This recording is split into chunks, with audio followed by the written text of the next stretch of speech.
Dude, this little note at the end here. In February, a man was charged with hitting another man in the head with a shovel during a fight at Southern Raceway. I think I saw that clip. I definitely saw that clip, and it was like the dude was barely hitting him with the shovel. Southern late model boys. They they roll different. That's for sure. Where is this track at? It's in Florida. Florida, Florida, of course. Right? Of course it is.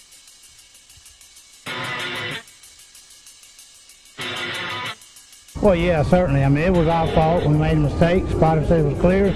I wasn't clear, and, I didn't want to tear my car up, tear his car up either. I respect everybody, and I demand respect. And, I apologized to the guy when he came over the car, explained to him what happened, and then he took it to another level when he started calling me an idiot and whatever else. And I don't appreciate that. I'm not going to take it. I told him how I feel. I called him out. He didn't show.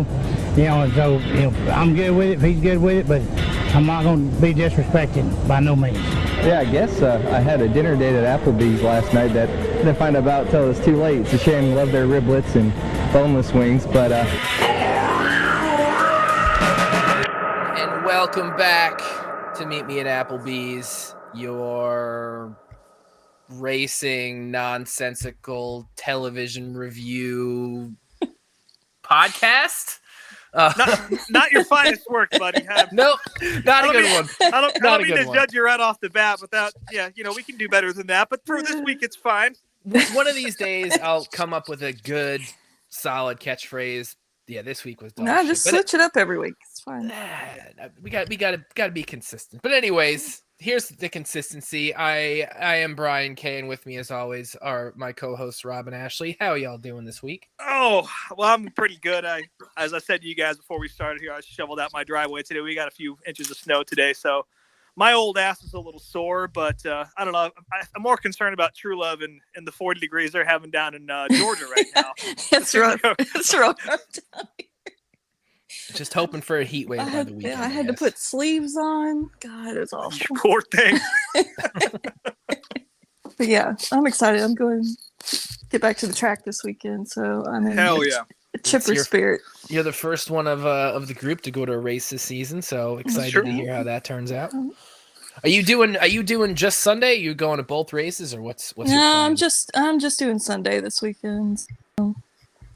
Sorry, I won't have any reports on truck or Xfinity. Oh, we all know it's going to be a nightmare no matter what happens. So no. That's true. I just need to recoup on some of my losses. Shouldn't say losses from last week, but let's just say now that we'll get into the Phoenix segment of the show. William Byron really fucked me, like really, really bad.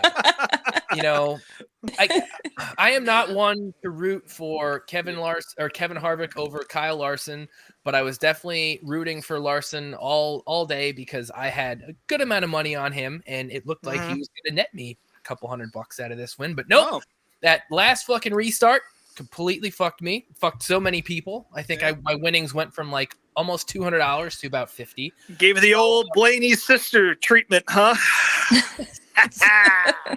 That's going to get cut, but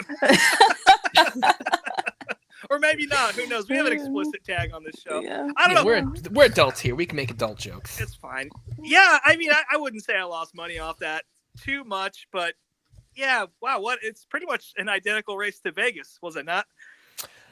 Yeah, I mean, it was a pretty boring race up until I guess the last 15 minutes of it, and then it was just disappointing. So yeah, I gotta be honest, I didn't mind it so much. I mean, it's pretty good for Phoenix. I thought Kevin Harvick coming through the field and doing his thing was kind of awesome. I think that if he would have won the race, people's opinions of the race would have been a little different. But I don't know. That's about as good as Phoenix can get. I'm kind of convinced that it's more of a track problem than it is a package problem. I think you can bring just about anything on earth to that place, and it's not going to be that great for whatever reason. I mean, Indy cars went there and it sucks shit too. So I don't know. Like, I've watched enough of the older races too to understand that. Yeah, it's always been. I mean, it's an interesting layout, but it's not ever really produced amazing racing at all. Yeah, but they can't all be bangers, I guess, is the other side of that coin, No. And this coming weekend will most likely be a pretty good race, I feel like. So yeah, I would imagine so. But yeah, Phoenix was fun. I did enjoy it. Granted, I did go to St. Patrick's Day parade next to my house before the race, and I got pretty tuned up, so maybe that's why my opinion is a little more sunny than a lot of people. Probably helped. Yeah. It certainly didn't hurt. True Love, what'd you think? It didn't do anything for me. I mean, Phoenix never does anything for me. Yeah. The only highlight, I mean, I'm not a Harvick fan, but being able to actually see a car catch and pass the leader one time during the whole race was probably the highlight. For sure. He did it several times, too, Yeah. so it's crazy there's only one more Phoenix race with Kevin Harvick because is there anyone other than, say, like Jimmy Johnson at Dover that was as consistent as Harvick was or is at Phoenix? It's incredible. But Yeah. I'm sure Mike Joy told us during the race on Sunday, but I don't remember. again, I went to a St. Patrick's Day parade, so I couldn't hear what he was saying by that point. But yeah, disappointing for SHR for sure. They did it look pretty good, though, to be honest. Ryan Preece came away at the top 12. That's not a thing, but he came in 12th. Chase Briscoe was up there, too, and I'm sure Eric Almirola was up there as well. That's kind of a place where SHR does tend to excel. It's like the flat 1 mile tracks. They'll probably, I imagine, they'll look okay at Richmond and New Hampshire as well, but I don't know. It was literally kind of the same race we saw at Vegas, right down to the finishing order almost. We'll go into this one next, I would say. It seems like there's going to be possibly some fallout from this race come tomorrow on two different accounts. One, who the hell knows what NASCAR is going to do about those hood louvers on all the Hendrick cars. If precedent tells us they're going to lose some points and some money, but it also seems like one of those deals where it could have been a manufacturing issue and they had to alter the louvers to actually fit the hood of the car. Yeah. I think we still don't understand or really know what the hell's going on with that yet. But what we do know, and we do understand, is Denny Hamlin made an idiot out of himself on his own fucking podcast yesterday by straight up admitting that he tried to wreck Ross Chastain at the very end of the race. Now, motherfucker turned himself in. Yeah. Snitched on himself. It's only been like a month of this show, and I already think it's doing damage to Denny's career. Now, granted, I think most people have different opinions on Denny. I shouldn't say I've always been a fan of his, but I've liked Denny. But I will say this, I've been a Denny fan, but I can see why people don't like him. However, on this show, he's already given two great reasons not to like him. Probably more, actually, but the two big ones are A, admitting this Ross thing and really just showing himself to be the one who has lost his feud. Like Ross is in his head. He has totally gotten to. 100%. He's lost his feud. There's no doubt about it. The other thing he did that definitely pissed people off was he won the Powerball. Now he didn't win the full. I blocked that out. Yeah, I am fucking angry about that. You're right. He didn't win the $1 billion or whatever, but yeah, somebody told him to get some Powerball tickets a few months ago or whatever, and he ended up winning. He never said how much he won. But I have to assume it's somewhere in the 6 to 7 figure range. Again, he was splitting it up with people. So, it's not like it's an insane windfall for him. But yeah, just the fact that Denny Hamlin, already a multimillionaire, ended up winning the Powerball, just really just making himself to be a real slimy prick on this show. And I just really think, especially after what happens, whatever kind of penalty he gets for admitting his wrongdoings, I think it's really going to probably put a clamp down on the show a little bit and probably watch what he says a little bit closer. Well, I mean, Dale Jr. gave him a podcast probably as a strategic element here to help out Chevrolet, in my opinion, because he's just going to sink his own ship.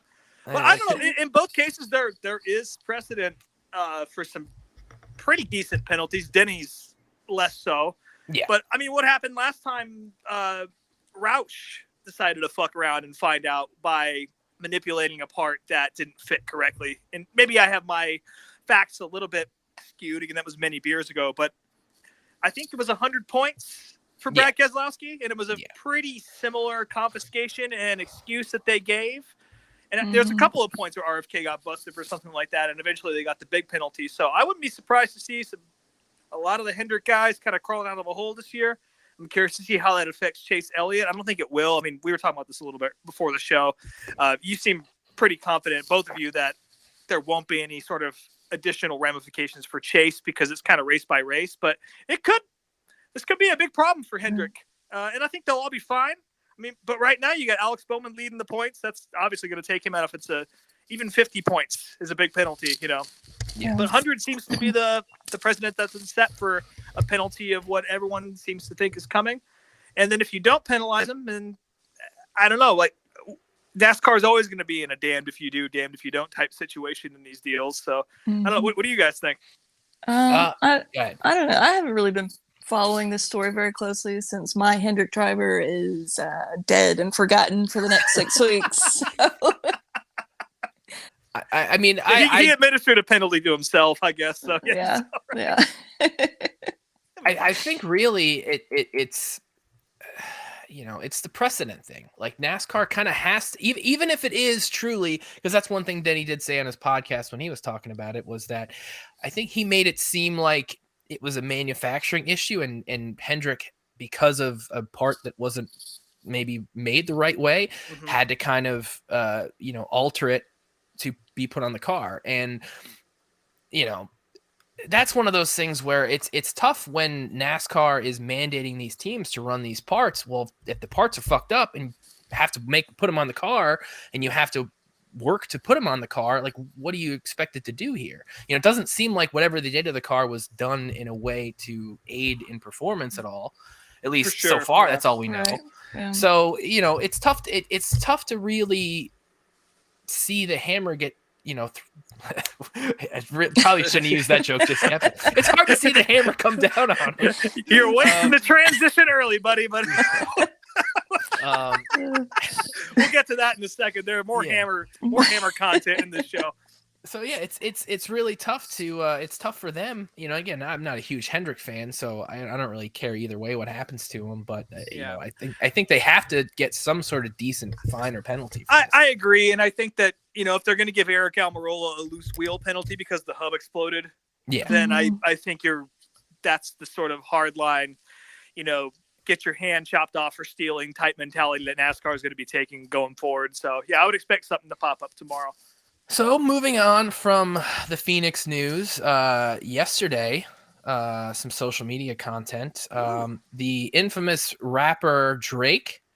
Wheelchair Jimmy, baby. Yes, Wheelchair Jimmy. I don't know who out there from our listenership are fans of Degrassi, but that's how I know Drake.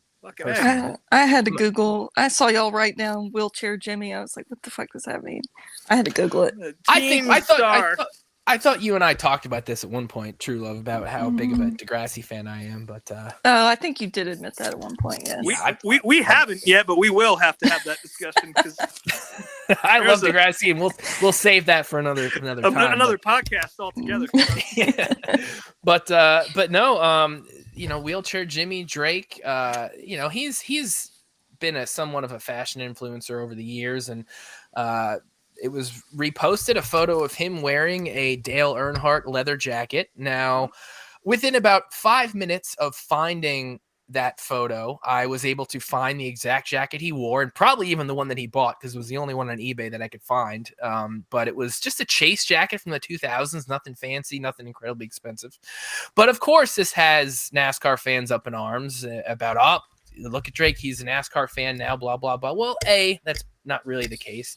For those who don't understand or know, NASCAR gear has been popular within the hip hop and streetwear communities since the 90s. I remember seeing dudes at the mall wearing racing jackets and t-shirts when I was a little kid. And let's just say they probably weren't actually race fans. Let's leave it at that. But a lot of Eminem's Elliott Sadler jackets out there. I'm sure I'm sure the dudes from the South Valley in Albuquerque weren't exactly Elliott Sadler fans. If I'm not, I'm sure they aren't. Not to generalize, but it seems like a stretch. I just want to say this jacket he's wearing. If you look at the picture, to me it looks like it weighs 100 pounds. It probably does. I can hear the jacket through the picture making like a pleather couch. Well, it's noise. You can smell that damn jacket too. Listen, I looked it up. It's a real leather jacket, but it's only got leather sleeves. It's wool. The body itself is wool, and it's got some leather on the back and all that. So here's my issue with it. Again, one, I don't really care that a rapper or whoever, anybody who's not into NASCAR is wearing NASCAR gears. That just kind of is what it is. My problem is a few years ago, Drake wore a vintage Razor Ramon, the wrestler t-shirt, and that blew up the wrestling t-shirt collector community and just made t-shirt values skyrocket. Now, I don't know if Drake has the same cachet now that he did 5 years ago. I don't necessarily see that happening now with NASCAR gear. I just know that there are definitely certain people online that were like excited to see a rapper wearing a NASCAR jacket. And it's like, well, you ain't gonna fucking see him at a race, you know, like it's just not gonna happen. I will say that I saw somebody, I think it was on Twitter, they were talking to Mark Martin about it and suggested that he check out Drake if he doesn't like Drake already, and he called him soft as tissue paper. Well, that tweet was from 2015, but at that point, Mark Martin was already an established Gucci man. So like that's why he made that point. I didn't realize it was that old, but I think it still stands today. I bet you if you ask Mark from his RV in Montana or wherever the fuck he is right now, I'm sure he'd probably say the same thing. Yeah, it's clearly still relevant. So those are my news stories of the weekend, and we had some other news stories that Rob, I'll let you get into. It was fight night down in Florida, y'all. Holy shit! Short track season is open for business, and we had a couple of good ones down at Five Flags for the first ASA race, the ASA Stars Tour. Of course, the resurrection of that tour. It's just super late, I guess. But Bubba Pollard and Casey Roderick got into it pretty good. Casey just straight sent Bubba on a restart, cost them the win. And, a lot of races at Five Flags are settled in the tech shed. Well, this one, there was just a fight in the tech shed. So something got settled, but it wasn't the win. Roderick actually felt pretty bad about it. But, man, I would not want to piss off a good old, Southern fried chicken ass boy like Bubba Pollard. That's a big boy. And I wouldn't want to make him mad. I would say he was justified in going over and airing his grievances. Also, shout out to Ty Majeski using his NASCAR Truck Series experience and running stages and all that shit to come back from some setbacks early on to finish third in that race. Also, Carson Hocevar finishing fifth. We're talking about NASCAR. I actually haven't watched the whole race. So I just saw the highlights of it, but looked pretty good. I think ASA's got some shit sorted out, but it is what it is. It's a late model show at Five Flags. So, but the big story here is the big fight down at Southern Raceway, the Southern All-Star Series. Of course, dirt late models. I fucking love dirt late models, and this was, pretty par for the course at Southern Raceway. I think the Hammers always come out there, and someone always goes to jail. This week it was Ashton Winger and his former owner GR Smith getting into it on the racetrack. GR felt a little bit slighted by a move that Ashton put on him in retaliation to getting chopped. And he proceeded, once the yellow came out, after GR kind of got crossed up and sent into the infield, came back and just doorstopped the fuck out of Ashton Winger. And that turned into a big old brawl. And I didn't realize this until about 5 minutes before we started recording this. I had an opinion about the whole thing, but then Brian brought a news story to my attention. This actually made local news because Ashton's dad whooped on GR with a hammer. Is that what I'm hearing?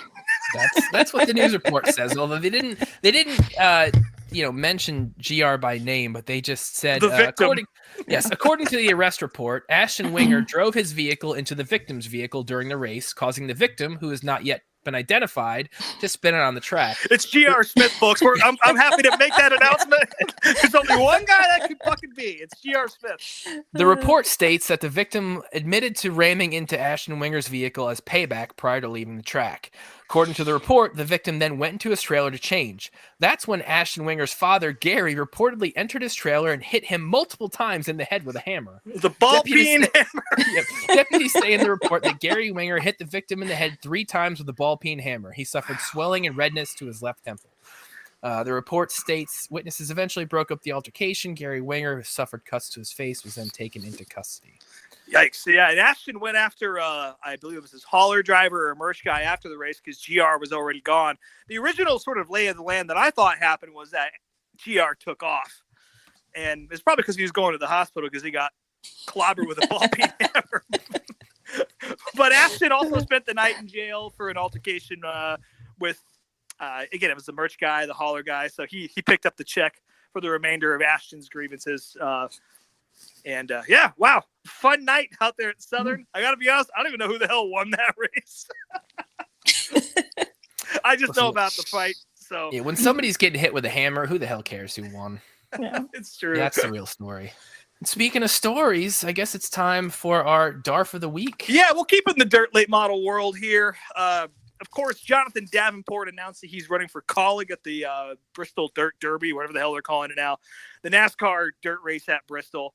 And a lot of, I don't know, like, again, I love dirt late models. It's something that's newer in my life, but that fan base is opinionated in the same ways that the old Winston Cup fan base is. And people are so mad, or some people are pissed anyway, that Jonathan Davenport is stepping over to NASCAR. And I don't have a particular person I want to call out this week, but it's just a general attitude I saw online of like, man, Jonathan Davenport had to stick to dirt racing. And I want to counter to those people and just ask them a question. It's like, why the fuck do you think they are trucking in half of Tennessee to put on that racetrack for Jonathan Davenport to race on if it's not a dirt race? Yeah. Like, NASCAR's racing on dirt. It's a dirt race. That's why they didn't ask him to come run fucking Coda. I'll tell you that much. So, yeah, my DARF of the week is whoever is throwing shade at fucking Mr. Money himself, Superman Jonathan Davenport, who I think will actually probably have a pretty damn good showing at that race. At least in the heats and that sort of thing. We'll see how it goes for the whole race. I feel like that it's, how Bristol goes and they put dirt on it. It turns into a pavement race about 100 laps in. But I think Jonathan Davenport's going to acquit himself pretty well, and he is an incredibly talented guy. Even Kyle Larson says he's pretty unbeatable, so I'll take his word for it. So yeah, give my man a chance. It's a dirt race, for fuck's sake. Come on. It should be interesting. It's just, it's just funny how ignorant fans can be sometimes, and there's so many things that they're ignorant about. But telling a dirt driver to stick to dirt when he's been entered into a dirt race is another level. That's good. That's just reading comprehension 101, folks. Yeah. Well, that's the DARF for the week. Now I guess we're going to go to a new, I don't know if it'll be a regular segment. I guess it depends on how many people actually ask us questions, but we got our first fan question this week. And this one's going to come from actually a personal friend of mine. His name is Dylan Johns. He is a go-kart racer and BMX rider out of Toledo, Ohio. He and I have known each other for a long time, and he sent us a question. We covered Indy last week with the New England 200, and his question was kind of tied into that, and how we talked about how boring F1 was also. So Netflix's F1 show is a major factor behind F1's growing popularity in the U.S., but as you said, the racing is stale. Do you think new U.S. fans will convert to Indy from F1 once they realize F1 gets boring? Now I'll let Rob, you can start off the answers here. Well, F1's always been boring. That's never been and I'm a fan as well. I talk shit about Formula One, but I grew up watching Formula One alongside NASCAR, IndyCar, sprint cars, all that shit back in the day. Mm-hmm. Whatever was on ESPN, before church, after church when I was a kid, that's what I liked. And again, like Formula One in the 90s at the same time as kart that we were talking about last week was an incredible time. But let's be honest, like McLaren was winning 15, 16 races at that time. But there's no question who was winning the championship. And I know there are different circumstances and et cetera. But anyway, F1 has never had a problem with, or a huge problem, in my opinion anyway, with having consistent results. Whereas, McLaren wins every year, or Michael Schumacher is going to win 4 championships, 5 championships in a row, whatever it is, To answer your question about IndyCar being able to pick up fans because of the racing not being that great, I honestly, I don't think so.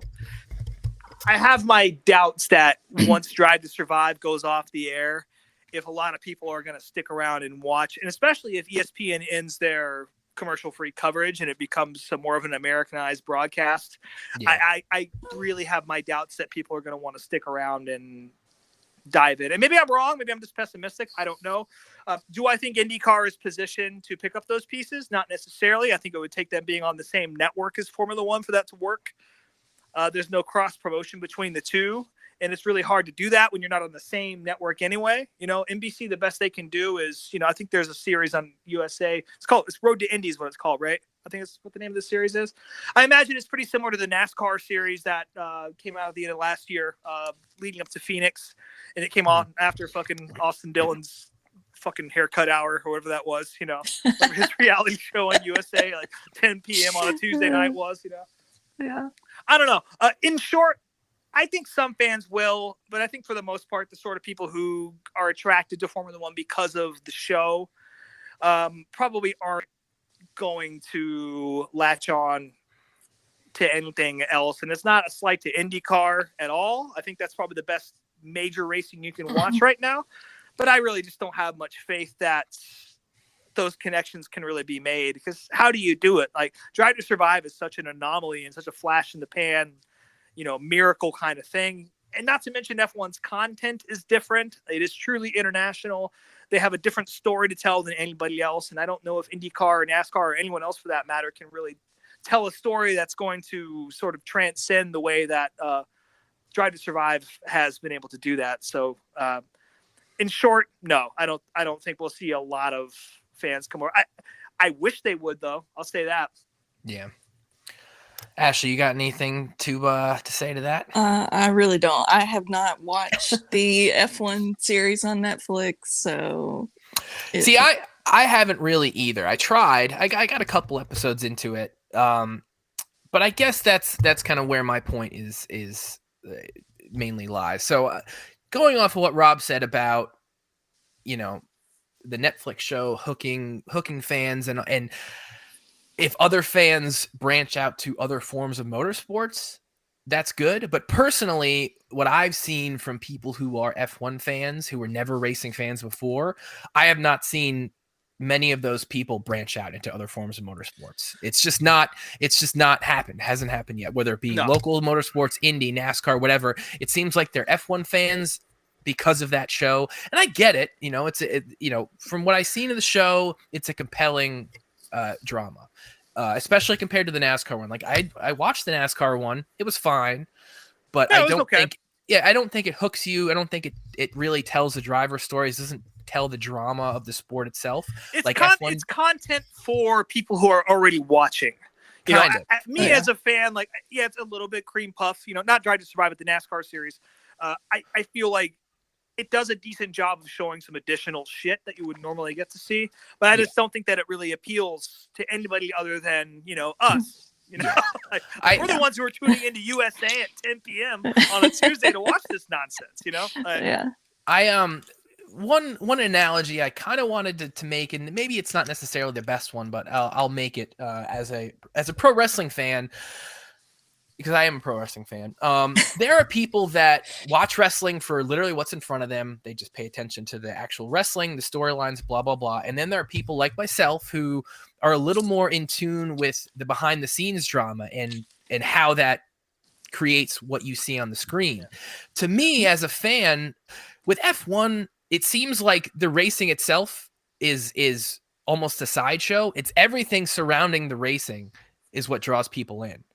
Yeah. Whereas with NASCAR and Indy and other forms of motorsports, that story isn't necessarily told all that well prior to the track. So you just have to be engaged in what you're seeing in front of you. 100%, man. 100%. So that, I guess, is where, again, whether it be NASCAR, Indy, whatever, all of us fans of other forms of motorsports would love to see that love of F1 bleed over into our forms of racing and help grow the audiences and whatnot. But I just don't think it's going to happen. No, I also see a correlation between people who don't really follow American sports in general, not to make it a socio-political kind of thing, but I feel like a lot of people who are drawn in by Drive to Survive, there was an element of sport that they were able to latch on to that they weren't able to through, the NFL or NASCAR or just American sports in general. Not to say that, it's a rejection of being an American or whatever the hell it is. That's not what I'm saying entirely, but I feel like it's a little easier to think because there's a stigma to being a NASCAR fan, right? Yes, there's definitely a motorsport fan in the United States is a certain thing. And in fact, like in Nashville right now, obviously the fairgrounds are being renovated. There's this whole door-to-door mail campaign with a flyer with a guy, a cut off Carl Edwards t-shirt with his arms in the air screaming as the poster boy of why they shouldn't bring big time NASCAR racing to Nashville, because you don't want this kind of trash coming in, or at least that's like what they're sort of insinuating. And I think a lot of people that are getting sucked into Drive to Survive, and again, it's a big tent, everyone belongs. I'm fine with people being a fan of what they're into. More people watching racing of any kind is a good thing, in my opinion.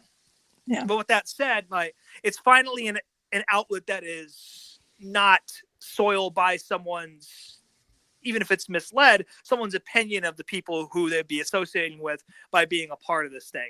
And I think that's why it's such a success for, especially like the Netflix crowd, Well, I think also you have to, account for the fact that compared to even NASCAR here in America, F1 is a more universally accepted sport in general in Europe. Like people, the stigma that NASCAR has, even as a NASCAR fan, that doesn't exist for F1 fans over there. No, it does not. And also, I think the irony of an American ownership group buying it, and now the Europeans are pissed that the Americans bought it, is also funny to me. And especially since they're kind of selling out to these less than savory, oil countries in the Middle East who are throwing races in an active war zone. I think eventually people are going to have to make a choice in that regard too. But I don't know. At the end of the day, I think we could all agree. No, I don't think it's going to change the face of IndyCar or any other motorsports in the United States. I think in a small degree it will. And I think that's going to be from people digging in and finding, not to pat ourselves in the back, but content like this, where they find like-minded folks to draw them in. And it's not going to be so much because of, Romain Grosjean is racing necessarily, because I don't think IndyCar has done a great job of making that connection either. And also at the end of the day, it's up to IndyCar to market themselves in that way. If this is the way they want to go, and these are the people, and they feel like this is the ground to till, then, by all means. But I don't think that they have done really much of anything to do that either. So I don't see much coming out of it, to be honest. Yeah. Well, I hope that answers your question, Dylan. Sorry if it's a disappointment, but deal with it. Yeah, and it probably didn't. So, but seriously, thank you for asking a question. And again, if you like what you hear or you don't like what you hear or whatever, you can reach out to us. We love to hear it. And again, if this becomes a segment, you guys asking us questions, want to hear our opinions, please, let's make that work. Again, this is all about communication with y'all. There's a Q&A thing on Spotify. You can submit your questions there. You can hit us up on the on Instagram and our DMs, Twitter, wherever. We're everywhere. So please talk to us and say what's up. We love this shit. So yeah, absolutely. So that leads us to our final segment, which is the video of the week. And this week, I let Ashley take the reins as far as picking a video. He made me do it, y'all. Well, that's neither here nor there. I gave you an assignment and you accepted it. So being that Ashley is the first one to go to a race this season, I wanted her to talk about something that is local to her. So Ashley found a race and I will let her introduce it. Alrighty. Well, I picked the 1992 Nestle Chilled Beverages 300 Busch Grand National race at Lanier Raceway. So Lanier Raceway is my local short track growing up. It's the one that's closest to me. It's the one that I went to as a kid with my dad. So I thought I'd dig up a video from there. So there's nothing like remarkable about this race whatsoever, but I just wanted to showcase my local track. So did you go to this race? Not this race. This race, I was like 6 years old. Which one did your dad go to though? Because you said your dad went to I one. think my dad went to the 88, which was the first year that they did the Busch Series here. So, and did you ever go to any of the Busch races there? No. So the Busch Series ran at Lanier from 88 to 92, and then that was it. I went a little bit older. When did they stop running normal weekly races there? Lanier shut down weekly races in 2011. Okay, so somewhat recently, I guess. Yeah. Don't tell me it's an Amazon warehouse, right? It's not an Amazon. No. Now, okay, so it's it shut down in 2011, and it's just been sitting there. It's like preserved in time. It looks very similar to how it did back in the day. It's just a little more decrepit. But the company Caffeine and Octane bought it recently, the past couple years or so, and they have demolished all the infield walls and buildings, and so now it's just one big paved like black lake, and they use it as a drifting course. So they'll have like weekly drifting events there now. I think this past weekend they had a big drifting event there, and Peen has a drift team, and he brought his drift team out. So fuck yeah. Oh, hell yeah. I'm telling you, man, drifting is gonna save short track racing if it ever comes down to it. One by one, these little shit ass racetracks all around the country are getting saved by drift guys. It's gonna happen. Mark my words. Yeah, I hate to say it, but this is now a couple that I can count, because I mean you've got DeSoto, that's the Freedom Factory now. That's the big one that I can think of. Yep, San Diego Speedway in my hometown of Albuquerque just got bought by Dan Brockett, Whiskey Garage.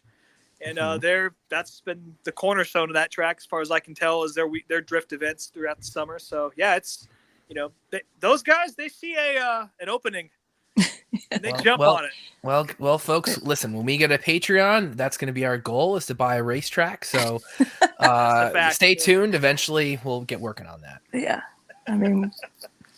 So before we get into my notes, because I've got quite a few notes here on this somewhat uneventful 80-minute or so race, but Ashley, do you have anything specific you wanted to point out here before we get into my notes?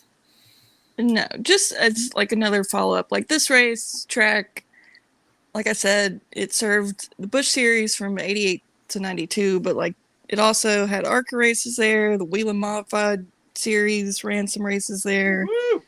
And like as far as modern drivers go, Kyle Busch, Harvick, Logano used to run here, and of course Chase Elliott, this was his home track, and when he was 13 this is where he got his very first late model win. So no kidding, I did not know that. Yeah, so just a little linear history. Nice. So let's see, I don't even know where to begin. I've way too much to say about this show. So let me first start off with the fact that this is the Nestle Chilled Beverages 200. Now, if there's any 300. Now, if there's any example of how differently NASCAR branding and marketing is today versus in 1992. So Nestle sponsors this race. Now, I've done my due diligence in research here. Nestle was still kind of expanding in the U.S. Like they were still a Swiss company then, but they were starting to really establish themselves. Now, like Nestle, there's factories all over Cleveland. One of their Midwest facilities is here. So they sponsored the race under their chilled beverages line. Now, there is no fucking branding on the track at all. You don't even know what brands do they have for chilled beverages. And all I could research at the time, there was Nesquik. They owned Perrier water at the time. There was Libby and Kearns' juices, and then also Nestea. So those were the chilled beverages, quote unquote. They didn't make Yoo-Hoo? No, Nesquik. They're the competitors for Yoo-Hoo. Yeah. So they're the ones. Shows what I know about the corporate beverage world. Shit. Yep. And so again, no branding on the track, no anything. You don't even know what the hell the Nestle chilled beverages are. They ended up sponsoring Jim Bound. They already sponsored Chuck Bound under their Nestea line, but they sponsored Jim Bound under Nesquik. Now, this was their race. This was Nestle's, they're the title sponsor of this race. They sponsored 2 cars in the race, and Jim Bound couldn't be bothered to get stickers on the goddamn car in time. And they didn't even care. They just said, that's fine. You can just run it, whatever. So right off the bat, There's annoyed tons me. of Busch beer signs, though. I noticed Well, lots of those. Busch makes sure Lots of they're- those chilled beverages were Yes. advertised. It's the Well, I Busch mean, Series, baby. That's what Nobody it is. should be drinking fucking Nesquik at the track, anyways. That shit's Yeah, gross. gross. Some hot Nesquik. And So Jerry Glanville of the Atlanta Falcons, he gets his second mention on the show. This was his apparently first attempt to enter a Busch race, and he didn't make it. He barely missed it on time. denied a provisional. Yeah, they didn't Mhm. denied a provisional because he didn't have any points yet, so he didn't make the race, even in his hometown. Kind of a horseshit move by NASCAR, but whatever. Yeah. He looked good in his little cowboy hat down there on pit road, though, talking about it. He looked very He showed up styling. well. What's funny is I think he talked on his episode of the Dale Jr. podcast about how he showed up with the Earnhardt gargoyles and he wanted to look intimidating on the track. Glenn Jarrett is like the main announcer, but you've got Mike Joy and Neil Bonnet. There are other race starts because you've got Road Atlanta right across the street, and then whatever Atlanta drag strip is also nearby, and they were both racing that weekend. That's actually a question I wanted to ask True Love. So it really is right across the street, right? Road Atlanta. Yeah, is like Road directly... Atlanta is directly across the street from Lanier. Oh, that's awesome. So, and then Atlanta Dragway is in Commerce, which is not too far, but Atlanta Dragway is now demolished. They are actually turning that into like a battery factory. So, yeah. Bummer. Let's see. Going into this race, Uncle Kenny Wallace was in the points lead. Old Dirt Devil. You've got your pretty basic. I mean, it's a 1992 race. There's only 28 cars in it. You've got the Burtons. You've got Bobby Labonte. You've got Kenny and Mike Wallace. You've got the Bounds. You've got Brad Sorensen, who was Reed Sorensen's dad. He is in there. Clifford Allison. This is one of his final races before he passed away later on in the season. Jeff Gordon was on pole. He probably would have taken this race without an issue. He was gone for a while until he had a stuck throttle for the first portion of the race, and apparently that was caused by his air cleaner being loose. So with him, he ended up having to pit to fix that, and he was also overdriving the car and ended up getting a flat tire. Long story short, he ended up losing 5 laps and gaining a handful of them back at the very end of the race. So he ended up not winning. This race was originally scheduled for 200 laps, and Goodyear and Hoosier were planning on bringing tires that they knew would make 200 laps. NASCAR, in an effort to save teams money, didn't allow pit stops, didn't allow regular tire changes. You had to, if you pit under caution, it was and changed tires, it was a 2-lap penalty. Some guys changed tires later in the race, but they were already laps down by then. So yeah, it's very strange to think about that now, how it was probably twofold. I mean, the tires themselves couldn't have been that much more expensive, but I think it was probably partially due to the fact too that guys didn't want to bring their full teams for pit stops. That had to have been another cost-cutting measure. The track itself was fairly packed as far as fans were concerned. They had a good crowd, so it's kind of a bummer that this was one of, if not their last races there, as far as Busch goes. Ward Burton had early problems because he ended up his hood flew open, and he drove with his hood open for about 3 or 4 laps until NASCAR told him to come in and fix it. Oh, and wouldn't you know it, the team forgot to put the goddamn hood pins. So that's why that happened. It's so there's multiple instances. There's that. There's the air cleaner thing.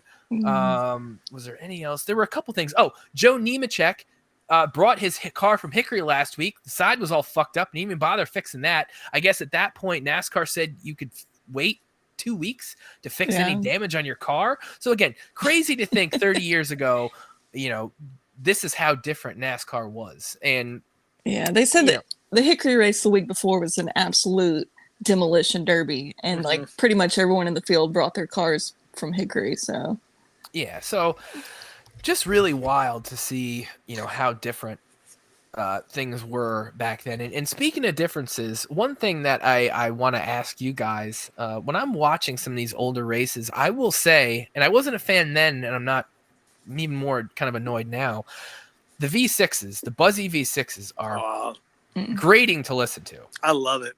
I love See, it. that's I figured you'd say that. Well, the only reason I say that is because it's so ingrained in my brain as like a core childhood memory. Sitting in my grandma's house in Fayetteville, Arkansas, with TNN on, with a Busch race, and these fucking bumblebees out there, you know, just that sound. And, you know, it's like Benny Parsons and the boys out there just, you know, calling the race on a Saturday afternoon. And then at night, you know, once the sun goes down, smell the honeysuckle out in the air. And then you could hear the dirt track about 3 miles from my grandparents' house where my great grandfather used to race. You hear that off in the distance. So like that to me is like a very core childhood memory. So it is awful. I'll give you that. And I'd probably feel differently if it wasn't such a special like piece of my personal DNA. But yeah, I love those fucking V6s, man. I love the way that sounds. Just it's horrible. One thing I will say that I didn't notice then, but I notice it now, and aside from the motor differences, but just the cars themselves, the Busch cars compared to the Cup cars are like noticeably smaller. Where, you know, I think when I got back into racing in the 2010s, at least then the Cup and Busch cars, I mean, granted, they had different, you know, body styles for, you know, say Ford had Mustangs and Fusions or whatever. But as far as like the size and the sound and everything, I mean, the cars were fairly similar, you know, Cup and Busch cars. You know, granted now they're completely different, but I think in the early 90s and the 80s, especially, like, I guess I just didn't notice until now, catching up and rewatching some of these old races, how much different the cars back then were. Yeah, it's a smaller frame, and I don't know if that has something to do with the fact that in the mid 80s that Cup cars were a little bit smaller, and then they eventually grew back up. I don't know if it's the shared chassis from back in those days, kind of like it is now. You can still use the same tubes and all that from years past.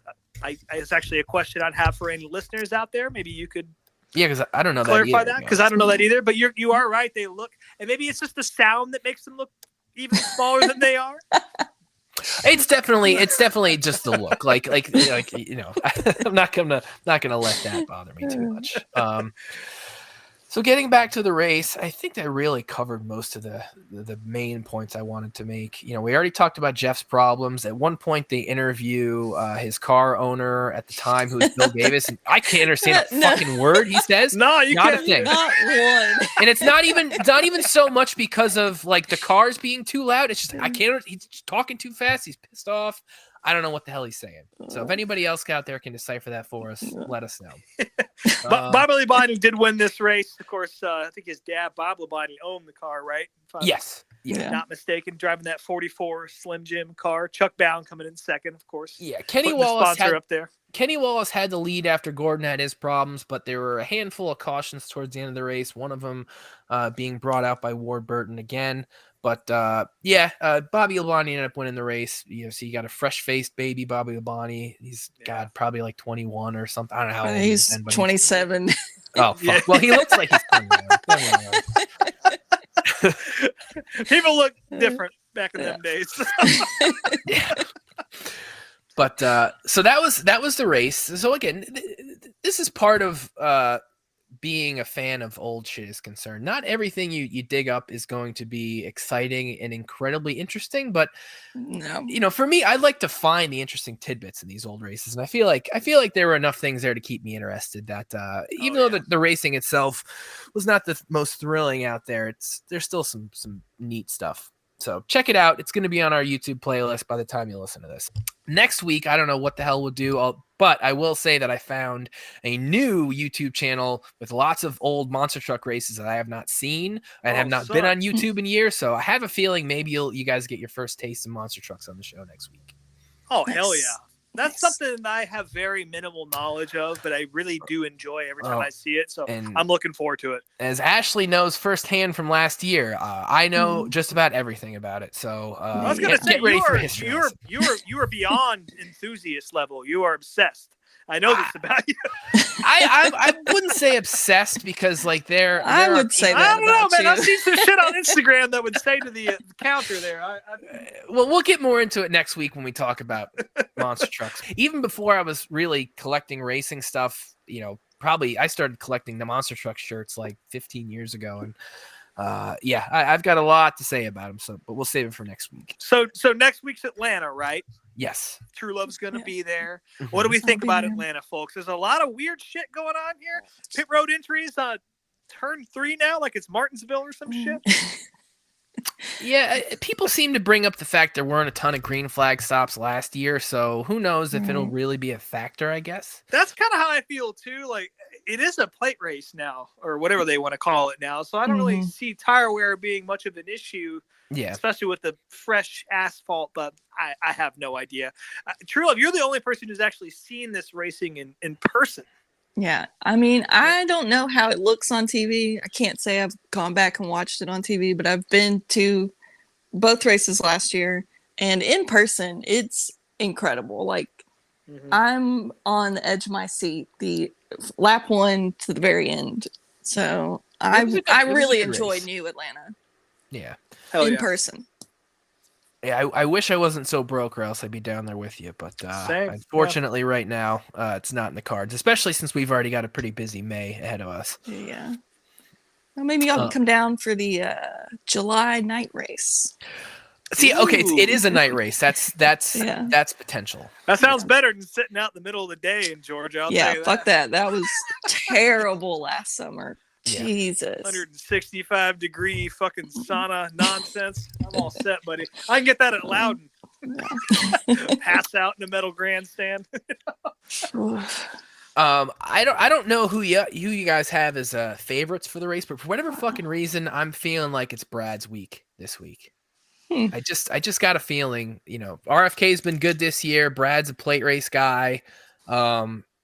Maybe Corey LaJoie, this could be his weekend too. He was good here last year. I know, Ashley, you got your feelings about him. Put that eagle on old True Love, please.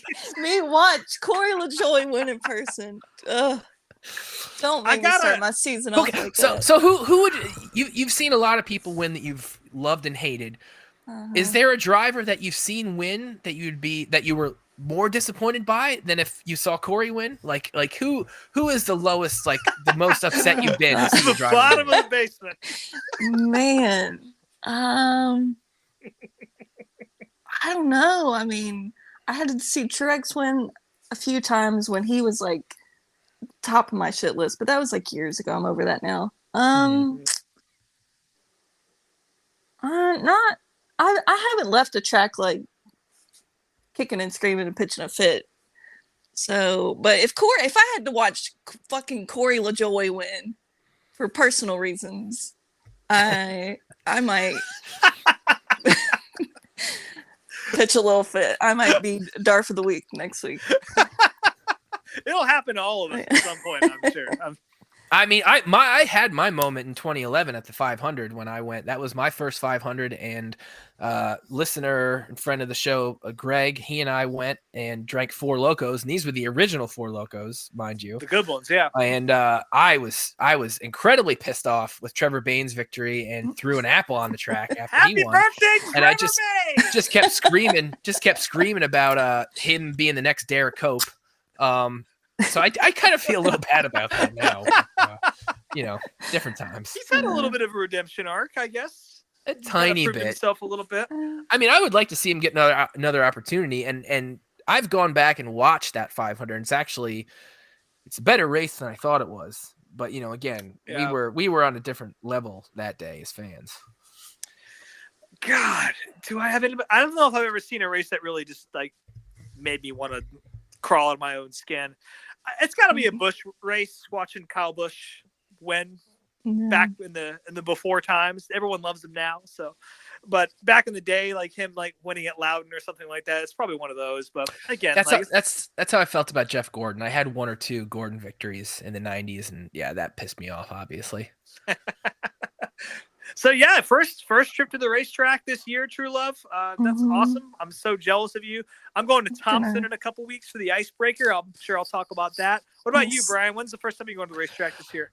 Well, I mean, the first NASCAR race is going to be Darlington. I always go to the spring Darlington race. Other than that, I got to just see when the local tracks are opening. I don't have any plans to like leave town or go too far, but I mean, within 45 minutes of here, I've got, a couple asphalt tracks, and we've got Fremont Speedway. They run sprint cars there. So I just got to see when they open. I'm assuming probably by the end of April, something will be running. So I'll probably go to one of those. Yeah, pretty much the whole world's running by then. So yeah. Now, Spring Darlington, is that the week before the All-Star race? Yeah, see, that was something that I was going to talk to you about, talk to you with off the air, because I got to figure out what the hell I'm doing, because part of me wants to just stay in the Carolinas between Darlington and the All-Star race, but I got to figure out how the hell to work that. It's a whole damn vacation. That's how you do it. Rather than driving up and down twice, I mean, we'll see what happens. I hope that happens for your sake, because that sounds fucking awesome. I've been to North Wilkesboro as a trespasser before, and I never got a chance to see it when it was a live racetrack, whether it was in the before ghost times that we all sort of pine for, or when they brought the Cars Tour there, or whatever it was that Chase Elliott raced at in 2012, 13. But man, that is a special place for sure. You can feel the weight of that place. I mean, True Love, you went to North Wilkesboro when the Cars Tour came back. Talk about that for a second. I'm really curious. Can we talk about that now? I'm interviewing you now. Yeah, let's do it. Fuck it. I'm curious, because it looks incredible. Like, I know how I felt when I walked in there.